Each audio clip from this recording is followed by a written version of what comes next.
मोरबी पुल का मालिकाना हक फिलहाल मोरबी नगर पालिका के पास है। नगर पालिका ने हाल ही में ओरेवा ग्रुप के साथ एक समझौता पत्र यानी MOU पर हस्ताक्षर किया था और 15 वर्षों के लिए पुल के रखरखाव और संचालन का काम उसे सौंपा था। ओरेवा समूह के एक प्रवक्ता ने एक समाचार पत्र को बताया, कई लोगों ने पुल को बीच से हिलाने की कोशिश की और प्रथम दृष्टया यही लगता है कि इसी वजह से पुल गिर गया। हाल ही में पुल की मरम्मत के बाद इसे 26 अक्टूबर को जनता के लिए खोल दिया गया था। हालांकि नगर पालिका का कहना है कि उसे इसकी जानकारी नहीं दी गई है। सस्पेंशन ब्रिज के लिए टिकटों की बिक्री भी ओरेवा ग्रुप ही करती थी।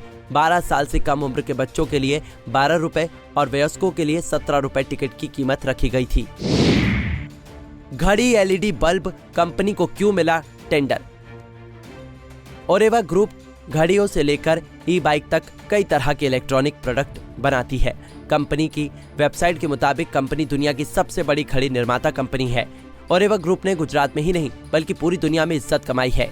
करीब 800 करोड़ रुपए की आय वाला अजंता ग्रुप अब घरेलू और बिजली के उपकरण, बिजली के लैंप, कैलकुलेटर, चीनी मिट्टी के उत्पाद और ई-बाइक बनाता है।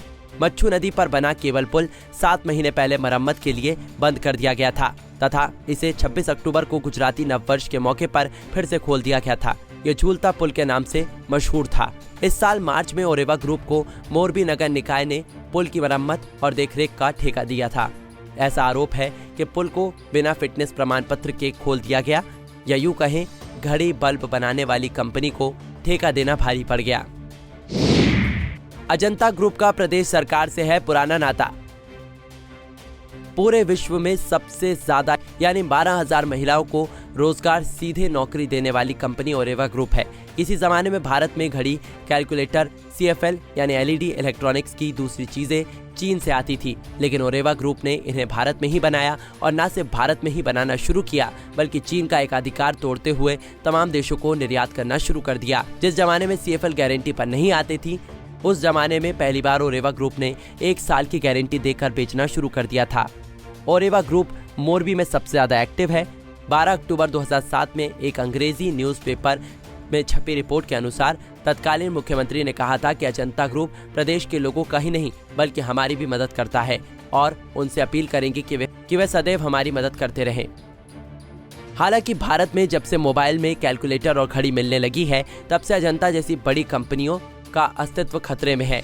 बल्ब और इलेक्ट्रॉनिक उपकरण की बात की जाए तो फॉरेन कंपनियां अपनी आधिपत्य जमाती चला रही हैं। वहीं करीब 800 करोड़ रुपए की आय वाला अजंता ग्रुप भारतीय मार्केट में अपनी अलग ही पहचान बना चुका है। अब अजंता ग्रुप अलग अलग क्षेत्र में व्यापार करने में जुटा हुआ है। ग्रुप ने गुजरात में कई शहर में ट्रस्ट बनाए हैं और समाज सेवा का काम करना शुरू कर दिया। उन्होंने अहमदाबाद और कई जगहों पर छात्रों के लिए हॉस्टल बनवाए हैं।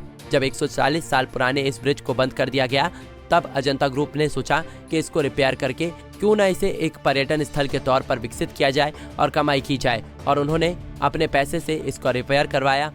क्योंकि दीपावली की छुट्टियां आ गई थी, उन्होंने सोचा कि दिवाली में मोरबी में लोग घूमने फिरने के लिए पर्यटन के लिए आनंद लेंगे और उन्होंने इसे आम पब्लिक के लिए खोल दिया। स्थानीय लोगों का ये कहना है कि अभी टिकट की कंप्यूटराइज व्यवस्था नहीं थी, सिर्फ प्रिंटेड पेपर थे इस पर जिसे टिकट के तौर पर दिया जा रहा था।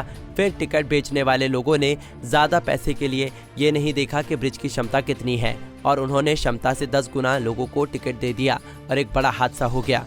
Bureau desk, Punjab Kesari TV. हमसे जुड़े रहने के लिए हमारे YouTube चैनल को सब्सक्राइब करें और नई वीडियो की नोटिफिकेशन के लिए बेल आइकॉन को दबाएं। अगर आप ये वीडियो Facebook पर देख रहे हैं तो लाइक जरूर करें और ज्यादा से ज्यादा शेयर करें। धन्यवाद।